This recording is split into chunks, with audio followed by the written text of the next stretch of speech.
চট্টগ্রাম দক্ষিণ জেলা টিভি সাংবাদিক ফোরামের বার্ষিক আনন্দ ভ্রমণ।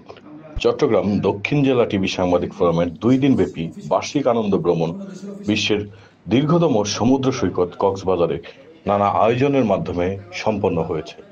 রবিবার থেকে 2 দিনব্যাপী অনুষ্ঠানের অংশ হিসেবে ট্যুরিস্ট পুলিশ কক্সবাজার রিজিয়ন কর্তৃক পর্যটন শিল্পের বিকাশে সাংবাদিকদের করণীয় শীর্ষক আলোচনা সভায় অংশ নেন এই সংগঠনের নেতৃবৃন্দ। এছাড়াও সমুদ্র সৈকতে বিভিন্ন ক্রীড়া প্রতিযোগিতার আয়োজন করা হয়।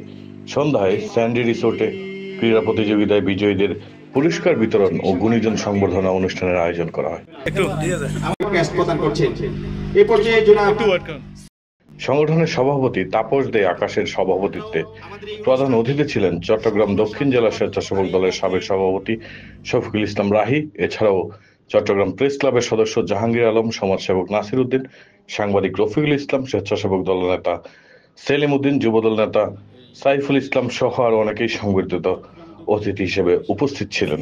যে বিষয়টা আমি বলছি, বাংলাদেশের ভিতরে যতগুলি পেশা আছে, চট্টগ্রাম থেকে জাহাঙ্গীর আলম, আজকের বিজনেস বাংলাদেশ। এর ভিতরে